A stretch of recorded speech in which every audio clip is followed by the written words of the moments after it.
Good evening, everybody. Thank you so much for joining us tonight on Facebook, LinkedIn, and YouTube. This is our first ever information seminar we're doing on this, so we're really excited to bring this to you. DAV is an organization that's been around for over 100 years, and we have a lot of great programs that we're really excited to share with you. As I said, DAV has been around for over 100 years. Every year, we're helping more and more veterans. We lead the nonprofit world, assisting more than 1 million veterans each year in positive ways. Excuse me. This is not supposed to be popping up. See, this is the thing with live. Sometimes things just pop up. As an organization, we are an organization that is provides support for veterans. We look for ways to assist veterans with receiving the benefits they can use in their lives to live a high quality life and sustain their high quality life with respect and dignity. Oh, excuse me.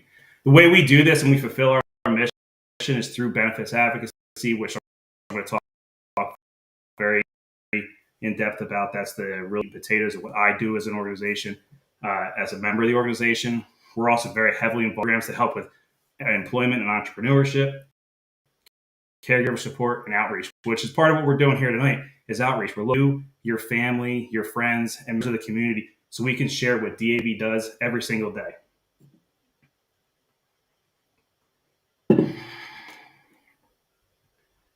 And the way we do this to keep our promise to the veterans is we connect with you. We're looking for ways to connect with you through our offices around the country, online, so through social media and our various programs. Excuse me. We have currently around 255 national service officers in 100 offices throughout the country. We have transition service officers, and we have 3,600 volunteers who are out there doing the job that I'm about to talk about. Our national service officers are expertly trained in VA benefits. They're working in the regional office. However, currently due to the government shutdown, we are working from home. We transitioned very quickly to working from home so that we can continue to assist our clients. You can see some of our service officers in there. Those are the offices we work in. But as I said, we transitioned quickly to working from home when the government shut down. And we do this every single day. We're looking for opportunities to assist. The national service offices are in every state, whether it's a VA regional office or a VA medical center. And then we have our transition service officers who are on military installations assisting veterans or service members as they come off active duty. And then we have our community-based service officers, our department and chapter service officers who volunteer their time every single day to help get benefits to veterans. And when I talk about benefits to veterans and benefit advocacy, what I'm talking about is the VA benefits for injuries and illnesses that are sustained on active duty. Pardon me. There we go. Let me go back up here. So what do we talk about when we talk about benefit advocacy? This is something that I've done for the last 11 and a half years and something I'm very passionate about. Benefit advocacy and the veterans benefits that we assist with, VA compensation, pension, home loan type benefits. Compensation benefits are specific to those injuries and illnesses sustained while a veteran is on active duty. It could be a knee injury, a back injury. It could be a mental health condition, or it could be a cancer or a heart condition. Our expertly trained service officers will review your service treatment records. They'll go and identify disabilities you may or may not be aware of and help you fill out the paperwork to file the claim. And we do this to make sure that you are receiving the benefits you're entitled to. Some veterans are not sure about what they can receive. They've never been through this process. The claims process can be very daunting and very difficult. And that's where we come in. As veterans ourselves who have been through this claims process and understand what it means to file a claim or file an appeal, this is something we understand and we can help you with. We're going to go through the files, help you with the paperwork, and get everything set up. When we file your claim, we don't just stop right there. We're going to follow up with you, answer your calls and emails, and keep you informed about what's happening with your claim along the way. Help you understand the benefits you're entitled to. And if there's a delay in the claim or there's an issue, we can address that with you. When a decision comes out, we'll go through that decision and explain why benefits were granted and possibly why benefits were denied. One of the things you can guarantee with DAV is we're never going to promise you benefits will be granted. We can't make that promise and say that every single thing you file for is going to be granted. What we will do is make sure the claim is filed properly so that it has the best chance of being granted. And the best part about our services is they're free. Nothing you're going to get from us or we're going to do for you is going to cost you anything. We're here to assist you and help you obtain your benefits so you can provide for your family and for yourself, not for us to make money off of the services you provide to the country.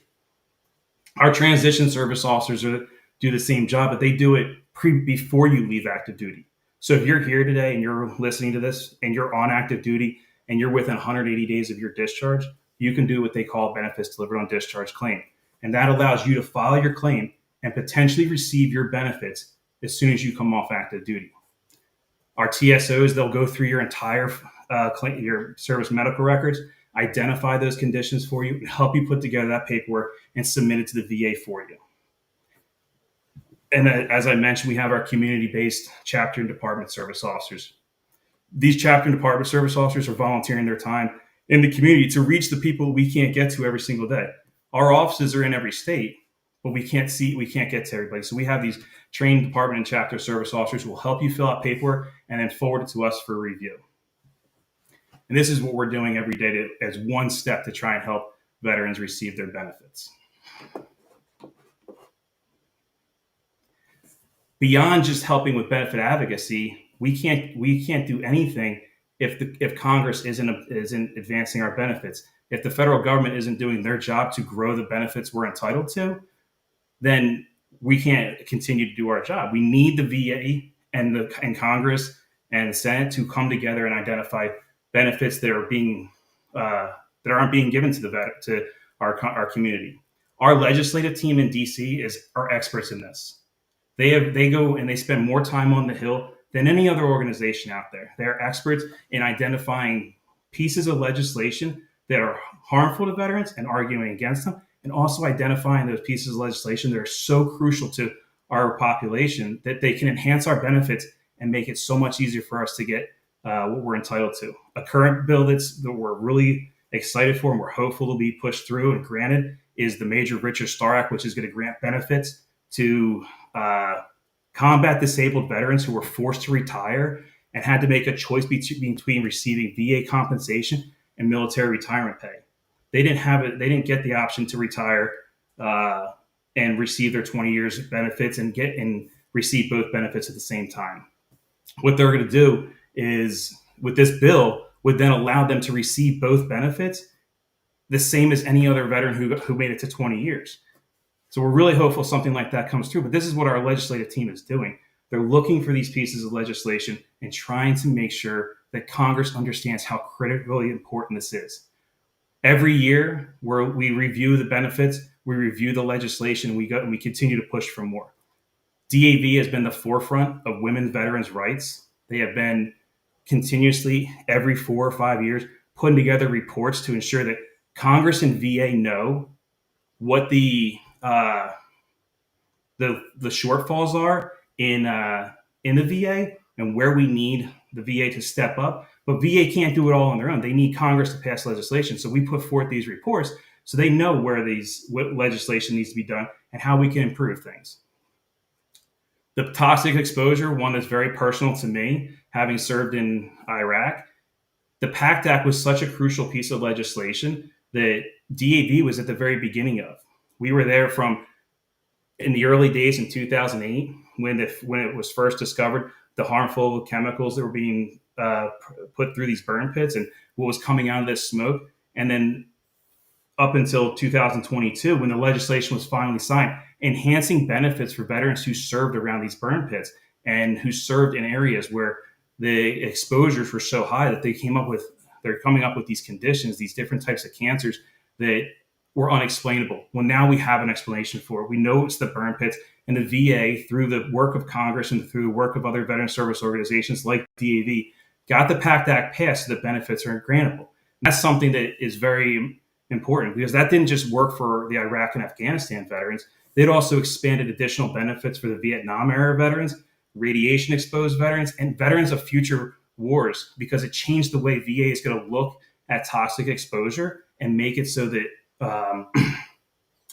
they don't have to wait 10, 20, 30, 40 years for benefits to be granted. Massive piece of legislation, very personal to me, very personal to many veterans who are listening here today, and a very exciting piece of future for what VA benefits can do. DAV is continuing to look at ways to improve benefits for our surviving spouses. As a veteran myself, it's important that we know that our loved ones are taken care of when we pass, and that they have benefits they're entitled to. And DAV will continue to push for benefits for our surviving spouses. Uh, One of the ways you can support this effort is to join our DAV Commanders Action Network. You can scan that QR code right there on your screen right now. The Commanders Action Network is a very easy process for you. Once you sign up, you'll receive an email. That email will have a link into it where it'll say take action. Because you've already set up your profile, all of the information you need to respond, to send a letter to your your representative or your senator is already in there. All you have to do is click send. It takes a few moments of your time to send a letter on behalf of DAV, on behalf of veterans around the world, to say to Congress, we have a piece of legislation we want you to consider passing. It's not a big lift. It doesn't take much of your time, and it's not an everyday event. We're not going to spam your email box with a bunch of emails. It's when a big piece of legislation comes forward that we really feel needs your push and your assistance, we'll send it out. And all you have to do is click take action and send. 2 clicks, and it's in Congress's email box. Beyond the benefit advocacy and legislative work we do, DAV is heavily involved in the volunteer side of the world. We're the grassroots of what we do as an organization is our volunteer work. We have an amazing volunteer department that's headquartered out of our national headquarters in Erlanger, Kentucky, who are working to try and find more ways to get assistance to veterans in the community. We have our website, volunteerforveterans.org, where if you're a veteran and you need assistance, you can go on and register for assistance. If you are someone looking to volunteer for veterans, you can also go on there and try and find people to assist. And it could be any type of volunteer work in the name of DAV. It can be, you see in the bottom corner down there, the 2 gentlemen shaking hands, our volunteer driver program, which I'm going to talk about here in another moment. It could be helping build a deck for a veteran, raking leaves, bringing their groceries in, something to help improve their lives just a little bit. And when you do that in the name of DAV, that helps the organization, but it also helps the community. It helps a veteran not have to pay money out of their pocket to have someone assist them. And some of the veterans that we assist are low income. They need someone to come out and help them. They can't afford to have someone build a deck for them or hire someone to bring their groceries to them. So if you are someone who can volunteer, we always encourage volunteerism. Our chapter and department service officers I mentioned previously are some of the greatest volunteers we have. We have some that have been doing this for 30, 40, 50 years, and it's incredible to see every day the work that they do. As I mentioned, we have our transportation network. This is an amazing program. It's really incredible to see these volunteers every year just try and do more hours and more miles than they did the year prior. You see in 2024, we did more than 3 million hours of transportation. And this is, again, volunteer hours. These are men and women who take time out of their day to drive a DAV vehicle to pick veterans up at their home, bring them to the VA Medical Center for their doctor's appointments, and then return them back to their homes, drive them home at no cost to the veteran. The only cost to the veteran is a conversation in the car with a fellow veteran or another volunteer. A really magical experience. Since 1987, Ford has been our number 1 sponsor for this. Collectively, between DAV and Ford, over $100 million has been donated for these vehicles, which are stationed at the VA medical centers and operated by our volunteer drivers. It's such an incredible program. It's hard to just in a few short moments talk about how incredible the program is and what the benefits of the program are, because they're immeasurable. The smiles you see on the face from these veterans when they get picked up by a fellow volunteer, someone bringing them to and from their appointments, you can't put a value on that. We have our youth scholarship program as well, which since 2001, we've given out nearly $2 million worth of scholarships. Currently, and pardon me, hit the wrong button there. Currently our scholarships, the top scholarship is $30,000, and to receive that scholarship, the only thing you have to do as a youth volunteer is donate 100 hours of your time in that calendar year in the name of DAV at a VA medical center or doing any of these other volunteer opportunities I talked about, and you can have your name submitted. And if you're selected, you can receive up to $30,000. And we have different scale scholarships that go down. And the lowest one we have is 5,000, but our top one being 30,000. That's a big scholarship for a young man or woman getting ready to go off to college and help pay for their higher education. In addition to some of our voluntary service work we have here, we have our rehabilitative events. Which going from left to right here, you can see we have the Winter Sports Clinic, and then we have our Tees Clinic. And you wouldn't recognize it, but on the far right side, that's actually our Winter Sports Clinic as well. These events are designed to bring veterans who have severe disabilities or disabilities that may not be noticeable, and they bring them into a community and allow them to go out and do sports that they never thought they could do before. You see the gentleman in the picture skiing there. That's a gentleman missing a leg going down a mountain at what obviously looks like a high rate of speed. On the far right side, that's former National Commander David Riley, quadruple amputee, climbing a rock climbing wall. These are things that if you were to ask them prior to attending these events if they thought they could do before, I guarantee they would say no. But because of the group of volunteers we put together, the work we do with the VA Prosthetics and Rehabilitative Department, and the amazing work our Voluntary Services Department do to get these events put together, these veterans can go out and do these activities. In the middle there is my favorite activity, golf. And to see these veterans come out on the golf course and have an experience in Iowa playing golf, again, a sport that most of these veterans didn't think they'd be able to do because of their disabilities, is incredible. A few years ago, if you were following this event and you're a fan of ESPN, you would have saw on ESPN there was a veteran on there, a 103-year-old World War II veteran, and I still remember this today. I think it's one of the greatest top 10 events they've ever had on there. He said on ESPN when they interviewed him, "You'll never see another 103-year-old World War II veteran out on the golf course at this event." And he said, because next year I'll be 104. And yeah, he sure as heck came back out there, and he did it again. And it's incredible to see these veterans come back out and have that experience. And again, our youth volunteer scholarship, this is the veteran receiving the scholarship a couple of years ago. $30,000 scholarship is going to do a lot for this young man as he goes off to school. And again, it's such an incredible thing. And it doesn't take a large lift for you as a 17, 18-year-old kid, 15-year-old kid in school. You can start volunteering at any time and then have your hours submitted up to the DAV and be considered for this scholarship, and then be brought to our national convention and be recognized in front of all the veterans that you're out there volunteering for and assisting. We love to highlight these and show that these kids are out there doing some amazing work. And every year it's one of my favorite events at our national convention to witness and hear the stories of these young men and women.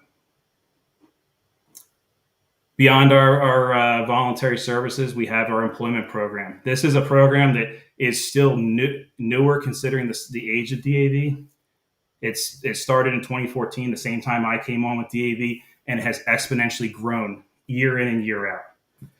You can visit our website, jobs.dav.org, and you can see a list of all our career fairs, which are in partnership with Recruit Military. These career fairs are hosted on bases and in the civilian community. The last one they just did in my hometown of Philadelphia was at Lincoln Financial Field where the Eagles play. And they had, I believe there was 50 some vendors there, employers who came to look to hire veterans, to hire their spouses, to hire these active duty service members getting ready to discharge, guardsmen and reservists who are looking for employment. Since the program has started, over 318,000 people have attended these events with 50,000 exhibitors, 50,000 people looking to hire, employers looking to hire through Recruit Military, through DAV, these events. Out of 318,000, over 183,000 job offers have been made. The benefit of these career fairs is incalculable. It's such a great event to see these veterans come out. I just did the one in Philadelphia, and to hear the stories and to talk to them about what their aspirations are, and then to walk them around and show them employers that are there to hire them. It's really a great thing. If you're an employer yourself and you're looking for ways to assist, you can go on our website. You can look and you can download our Veterans Advantage Guide, which breaks down the benefits of hiring a veteran with disabilities, hiring a veteran themselves. Veterans are always going to be your top employees. They're going to show up to work on time.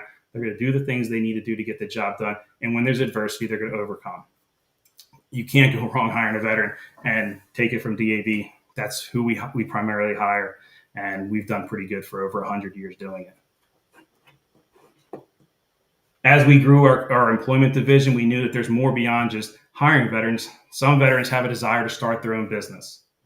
In 2021, DAV acquired Patriot Boot Camp and brought it into our fold as an opportunity to take these veterans who had a desire to start their own business, or they had a business and they're looking to grow and take it to the next level, and they bring them together at various boot camp events, which is either hosted in our national headquarters in Erlanger or another location throughout the country at different times in the year.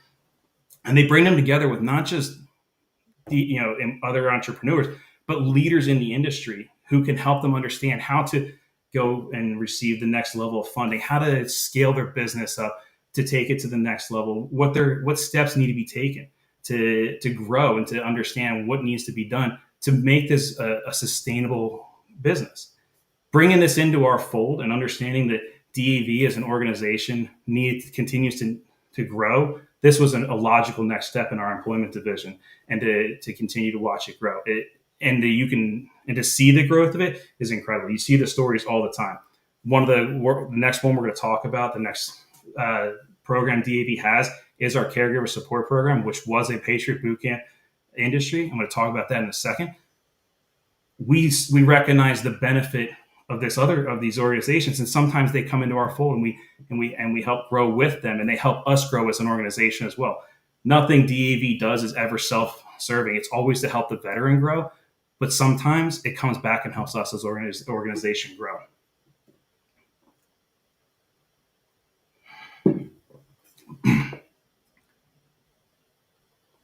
As I mentioned, DAV Caregiver Support. This is a program powered by an organization called TCARE.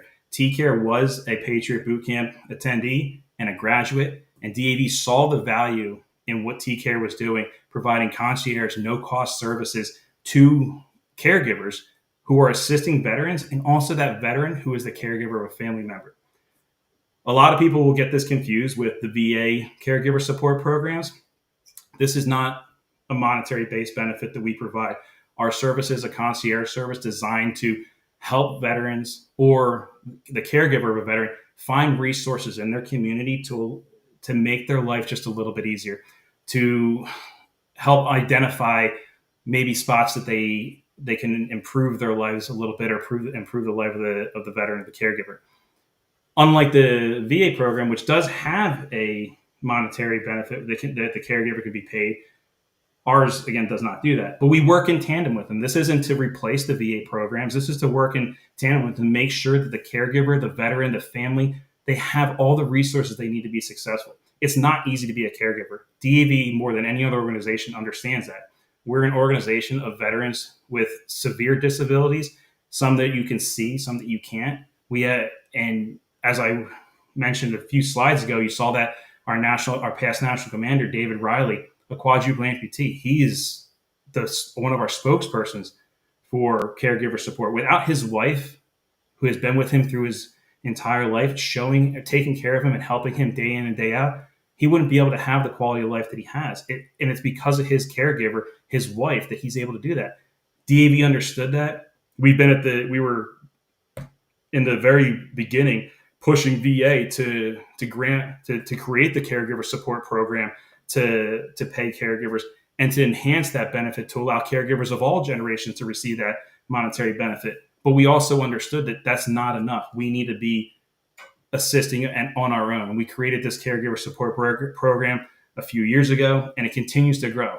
And it's going to continue to grow until it's a program that has met or exceeded our expectations. And having been with DAV for 11 and a half years, every time we think we hit up our expectations, we think we've hit a level that we're satisfied with, we always push for the next. We're always going to try and go to the next level. And I'm really excited to see what Caregiver has as it continues to grow. DAV can't exist without our members. Our service program, our legislative program, our volunteers, they're the backbone, the structure that holds the organization together. They give our organization the ability to continue forward. But it's our members that are the lifeblood of the organization. They're the ones who are primarily the volunteers, the chapter and department service officers out there doing the work that they do. DAV has nearly 1 million members throughout every single state and every single county in the United States. We have members who are very active, some that have been with us for 50, 60 plus years, even longer. If you're a member and you're online today, go ahead in the chat and put in there what state you're from and how many years you've been here. I'd love to see some of these come in there because I know personally several members in the Philadelphia County that I work with that have been members for over 50 years and have been active members for over 50 years. As I mentioned earlier, DAV does not charge for any of our services. You'll never be asked by DAV for a single dollar for any of the service we provide. We do charge for our membership, but it's a one-time lifetime payment of $325. Once you've paid off your membership, you never owe anything to DAV ever again. What I want to say with that is, if you never become a member of DAV, I hope you do, and we all hope you do. You're not required to be a member for our assistance. We hope that someday you'll become a member because you'll see the value in what becoming a member of DAV can do for you and the veteran community around us. However, our services will always be free and we will always be here for you. So join us, help us get from nearly 1 million to over 1 million, and it'll be great. You can scan that QR code that's right there on the screen if you're not a member now and join DAV today, or visit our website, dav.org, and just click the tab up in the right corner. Join at any time when you're ready to, or contact one of our national service offices around the country. You already know how to find us on social if you're on this. You're either on Facebook with us, you're on LinkedIn, or you're on YouTube.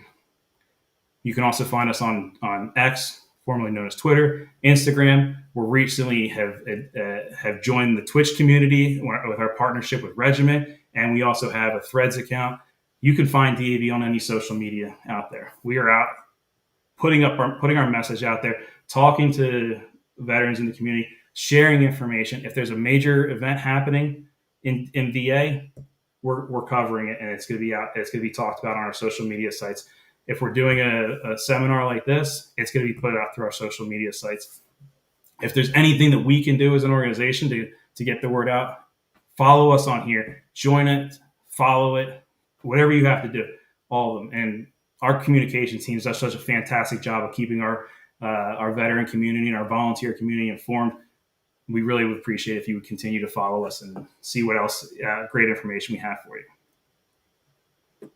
That is the seminar we have for you today. I really hope you got something from it today. We are going to stay online and answer your questions. If you have questions and you can't stick around, or you have a personal question, I want to preface the questions by saying, if you have a personal question that is about your claim specifically, please don't put it in the chat. We don't want anybody to know your personal information. Go to benefitsquestions.org. You can send an email directly to one of our national service offices, and when they return to the office tomorrow morning, they'll start answering those questions. For more information about DAV, you can visit dav.org, and you can read about any one of these programs that I went over. Today was just a brief overview of what DAV does. We could talk for hours about this. I can talk for hours about this. But you can go on our website and read about it too and see all the great things. I really hope you got something great from this today, and I look forward to answering any questions you have. All right, let's start with some questions. What's the difference between an NSO and a CSO? So a National Service Officer is an accredited service officer. We've gone through 16 months of training, and we are accredited through the VA to do our job. A chapter service officer is a volunteer that is a member of the DAV and associated with a chapter throughout the country. The big difference is the accreditation versus certification. Our accreditation is a legal obligation we have to assist claims in a specific way and allow us to submit them to the VA. everything that a chapter service officer does is sent to a national service office for review before it goes to the VA. And all of our national service officers are trained to review that evidence. And we also then do the training for the chapter service officers to make sure they know how to get the claims worked to us in the most efficient way possible. Next question. How do I receive recruit military and vet invitations? The easiest way to do that is to, one, make sure you're following on LinkedIn. I think that comment came from LinkedIn. So if you're following DAV on LinkedIn, all of our recruit military events are posted on there.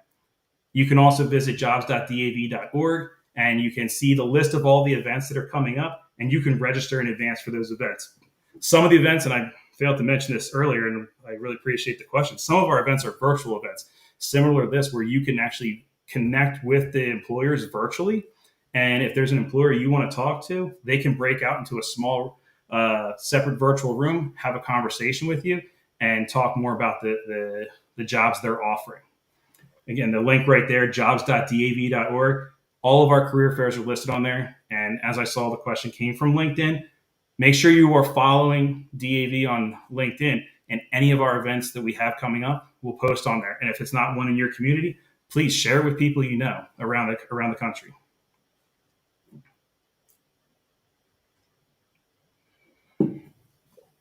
It's the next question. DAV Auxiliary. I apologize for not mentioning this earlier.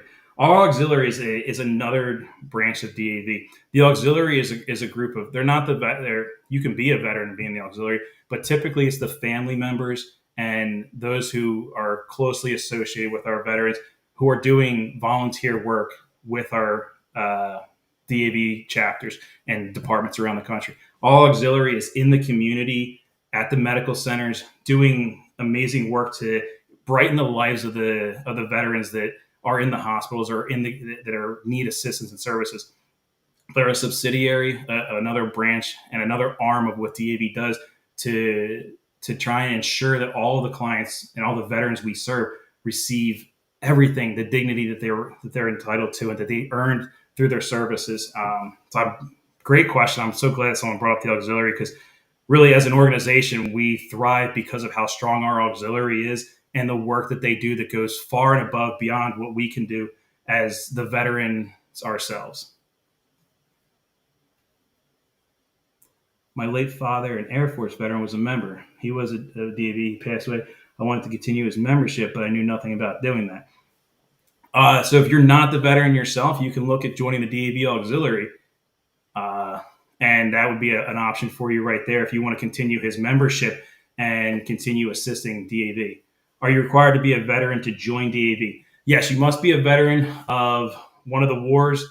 It is required to be a veteran to join DAV. If you are not a veteran, as I mentioned, you can join as our auxiliary and support the organization that way. But to be a member of the DAV itself, yes, you must be a veteran of a specific war or one of the campaigns that we have identified on our website. When you join and you go through the application, it'll list those all out for you.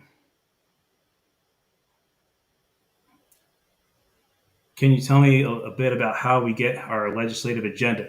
So our legislative agenda is an excellent question. Thank you, Lena. Our legislative agenda is established every year at our national convention. Everything that our legislative team does starts in the chapters and departments.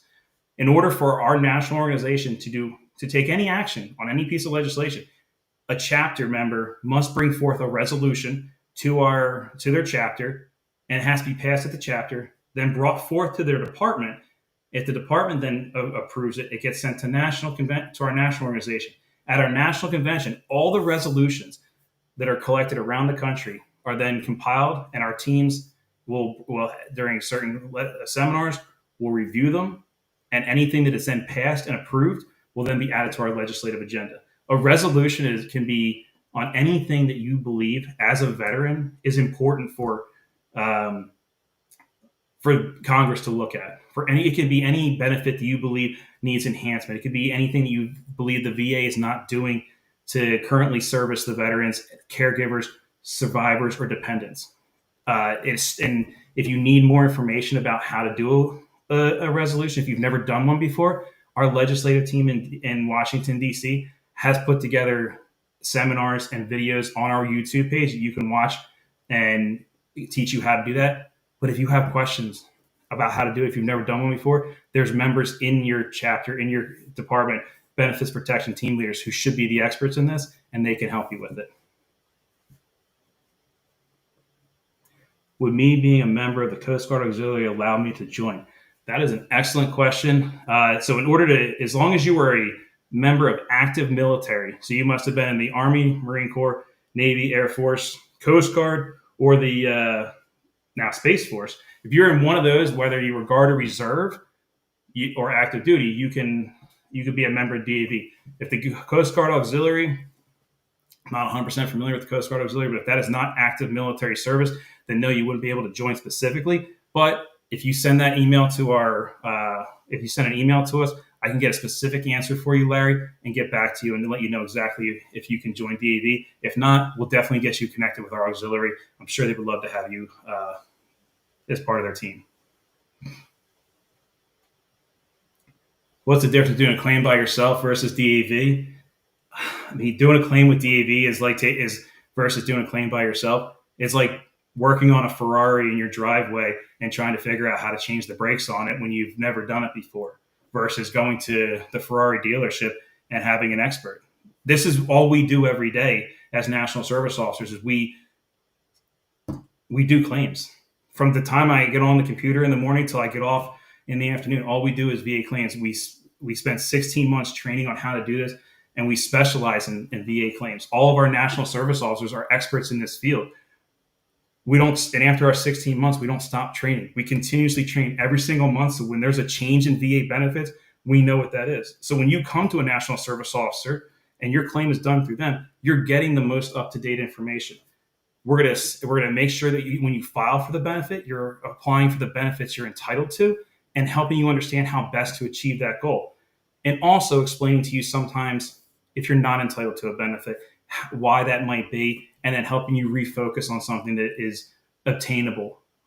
So is it possible to do a claim by yourself and be successful? Yes. Is it simpler and easier to go through a DAV National Service Officer? I would say yes, because you have that experience, you have our guidance, and we're going to be there to make sure you have answers to all your questions before that claim is submitted. And after that claim is submitted, if something comes up that you're not sure about, we're there for you. You send an email, call, or visit benefitsquestions.org and send a message to us through our locator services. We're to reach out to you and answer that question and be with you throughout the process to make sure you know what is coming next for you.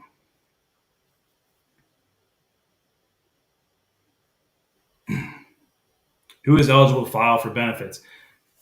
Excellent question. So any member of the United States military who served on active duty can file for benefits. There are some stipulations for reserves and guard, and we can go into that if that applies to you. But typically, anybody who had active military service and has an injury or illness sustained while they were on that active service can apply for benefits. And that can be any type of injury that was sustained.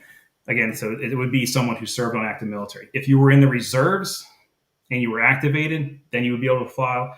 Reservists who serve on only in a drill status would require a line of duty determination to file for benefits if they're just doing their 1 weekend a month and they're 2 weeks out of the year. They require that line of duty determination. If you're in the National Guard, Air National Guard, Army National Guard, there are some different laws that come into play, and they're very specific to certain types of orders you would be on. And if you're not on those types of orders, then you're not considered federal service. So there are some ways that can impact your benefits. If you were served in the National Guard, I highly encourage you to reach out to a national service officer, because we can help you understand what benefits you're entitled to and give you the guidance on how to move forward with your claim. And that goes for anybody that has questions about filing for benefits. It goes with the last question that was just asked. It's best to go through our national service team, our national service offices, so you can get the answers to your questions in the most efficient way possible and come out of that with knowing what's going on. Benefitsquestions.org. How long are claims taking right now? I logged in late. Sorry if you already said that. Carmen, that is an excellent question. Claims on average are taken anywhere from 4 to 6 months, depending on what type of claim you're filing and the amount of disabilities you have to file and the development the VA needs to do. Some claims can go much faster than that. I've seen claims decided in a week, 2 weeks. That is not normal. That is not the standard. There is still several months for a benefit to be granted or for a decision to come out. But on average, it's about 4 to 6 months. And we'll be there to advise on that and try and give you an idea up front when you file your claim what you're looking for long term. I can say this: initial claims, if you've never filed before and the VA has to pull in all your service records and gather all this additional development that's never been done before, your claim will take longer because it does require a little more legwork. Filing for an increase in benefits for a disability that's already been granted will generally go a little bit quicker because the VA doesn't have to do as much development up front. So it really does depend, but I would say a claim, 4 to 6 months. Appeals can take much, much longer. And that's why before we ever do an appeal, we would always ask you to reach out to the National Service Office and let them guide you on what is your best way forward. Great question, Carmen. Steve, why is a medical nexus so important when filing a claim? Excellent question, Steve. So when you're looking at filing a claim for compensation benefits, there's 3 things that are required for any disability to be granted service connection. You must have an event, injury, or illness while you're on active duty. So something starts on active duty. You must have a current diagnosis of a chronic disability. And then you have to have that medical nexus, an opinion linking those 2 together. If you have those 3 things, service connection can be established. Typically, what we see when a claim is denied is it's missing a current diagnosis or it's missing that medical nexus, that link between the 2. Just because you were injured on active duty and you have the same injury today does not mean the 2 are related. We need a doctor to review the evidence and explain how the 2 conditions are related. The longer you're out of service, sometimes that can be more difficult, but don't let your years out of service dissuade you from filing a claim. I've seen more veterans than I can count file a claim after they've been off active duty for 30 plus years and get granted benefits. It's not easier, but it's very possible. So don't let someone tell you you've been out of service for too long. There's no time frame for filing a claim. When you come into us, we will look at those decisions for you. We'll look at those benefits and we'll explain it. If you've been denied that benefit in the past, we're going to look at that decision and explain why it was denied. And if the medical nexus is the reason why you're denied, we can give you advice on how to go forward with getting that medical information. We can't recommend a doctor or refer you to a doctor to go to, but we can give you advice on how to get that medical evidence. And when you do talk to those doctors, explain to them what they need to put in writing to link those conditions together. Thank you, Steve. Agent Kathy, what is an intent to file versus just a claim? Excellent question. An intent to file is such a crucial piece of the claims process. When we first meet with you, we don't know your story. We don't know everything you've done. We don't know if you've ever filed a claim before. So when we meet you, we're going to put in an intent to file. That intent to file will preserve your data claim for 1 year. It's going to give you and our team the opportunity to have those discussions, to understand what your goals are, to understand what you are trying to achieve benefit-wise, and then start putting together the claim. Start allowing you to gather that evidence to put together the most comprehensive claim with the most effective possible outcome. The claim is the actual submission of the required claims forms, the evidence, and anything else that we deem relevant to the claim. So there are 2 incredibly crucial pieces of the process, very separate from each other. Intent to file only preserves the data claim. It is not a claim itself. The claim has to be submitted within 1 year of that intent to file. As long as it's done within that year that intent to file is active, the benefits can retroactively be granted back to that intent to file. I will note, once you file a claim, that intent to file is activated, and any claim filed after that would not go back. Again, this is something our teams will go over with you and make sure you understand how to maximize that intent to file and ensure when you file a claim that you understand what the potential effective dates could be. Great question. Great question, Kathy. Thank you. If I receive a rating and I believe my disability warrants a higher rating, how long should I wait until I file for an increase? So that's an excellent question, and I would bet if you asked 10 different NSOs, you would get 10 different answers, and it's really based off of experience and really what you were granted the first time around. We may look at your claim and realize that you were undervalued or underrated the first time, and that the evidence suggests a higher evaluation was warranted to begin with, and we can assist with getting that taken care of.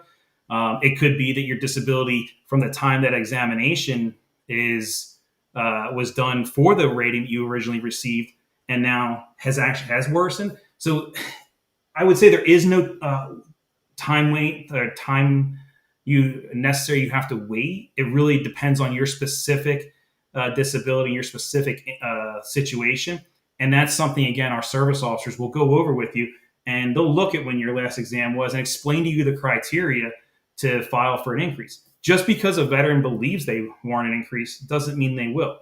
For example, if you have a knee rating of 10%, that's typically based off of painful motion. So any joint that has painful motion that causes any type of impairment will be rated based off their minimum evaluation, which for a knee is 10%. If you can bend your knee sitting down at 90 degrees and you want to file for an increase, you're not going to see an increase, because then they're going to start looking at your range of motion and how far you can actually bend that knee and how far you can extend it out. So we'll look at that with you and explain the criteria, and if it makes sense to file an increase. If it makes sense, we'll absolutely assist you with it. But as I said early on, our job isn't just to file claims, it's to educate you and help you and advise you. And that may be also on you that file an increase at this time is not your most advantageous thing to do. Maybe looking at other disabilities that maybe weren't previously filed for. If you want to find out more about yours, definitely visit benefitsquestions.org. What does a 0% compensation rating mean? Does it still provide any benefits? Excellent question. So a 0% means you're service connected. The VA has identified and agreed that your disability is related to military service. However, it's not compensable. So they're not paying you for the disability because it doesn't reach the criteria required to receive a compensable evaluation. The number one benefit that comes with that 0% is you are medically covered for that condition as long as you receive treatment at the VA Medical Center. I'll use the knee, for example, again, just because I feel like every veteran has a knee issue or a lower back issue. If your knee is rated at 0% and you are out playing basketball with a couple friends or you're playing pickup football and you twist your knee and you tear something, if you go to the VA Medical Center for that knee and you're in, and they say, yes, you're 0%, no, you will not receive a bill for the knee. You're not going to receive a copay. You're going to get whatever treatment's required, whether it be a brace, physical therapy. If God forbid they have to do a surgery to repair that knee, they can take care of it right there on the spot. Or not, I'm going to say right there on the spot, but they can take care of it at no cost to you. So the most beneficial thing that comes with a 0% evaluation is the medical coverage. At 10%, you start receiving a check each month. While we're talking about VA healthcare, I'll expand on that just a little bit. So there may be some people that have this question. So at 0%, you're covered medically for that condition. At 50%, whether it's for a single disability or combined disability, all medical care except for dental is covered, regardless of service connection. So when you're 50%, you can receive care for any condition you're service connected for. Let's say you have sleep apnea, which is typically rated at 50%. That's your only service-connected disability. And God forbid you come down with a heart condition or some type of cancer. You can go to the VA Medical Center and receive that treatment at no cost. That is a monumental benefit that the VA offers. At 100%, they add on dental care.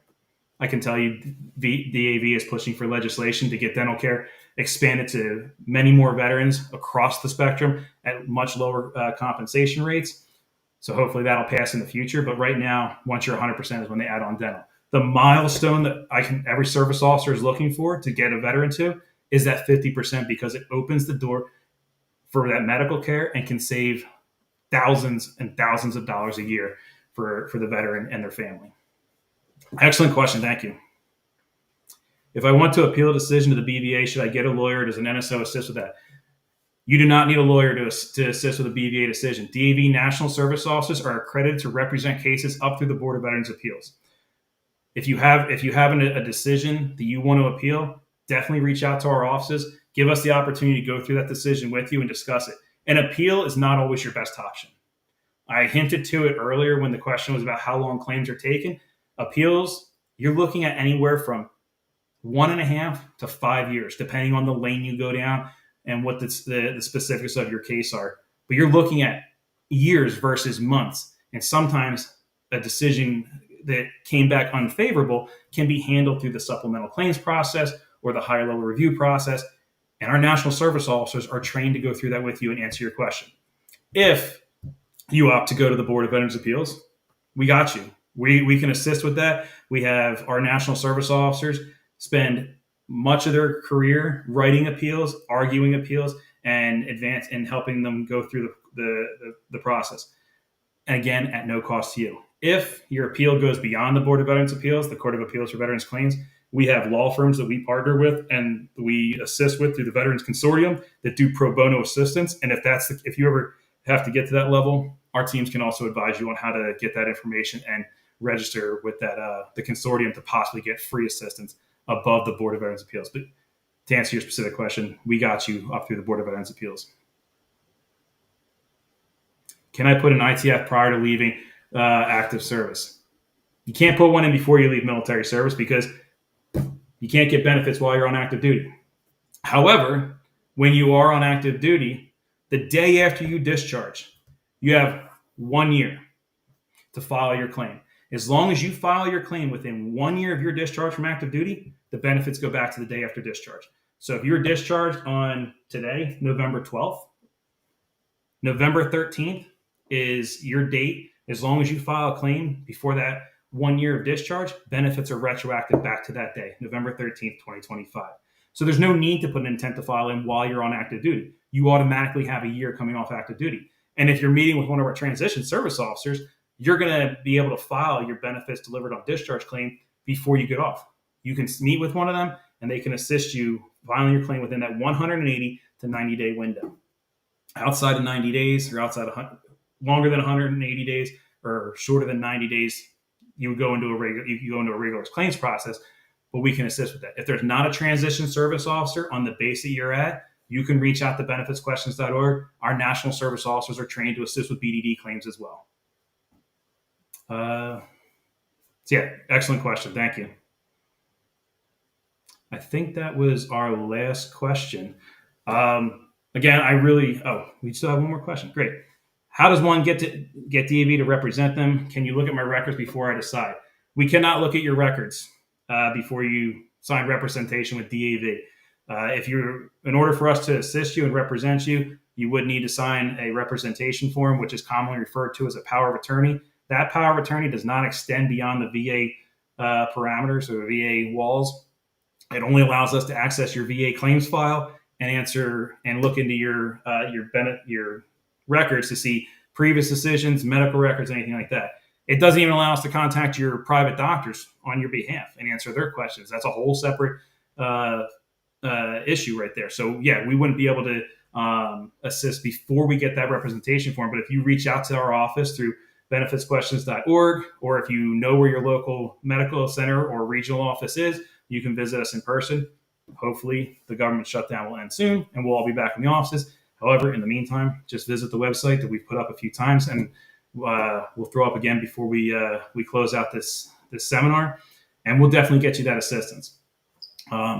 We look forward to the opportunity to assist and serve you.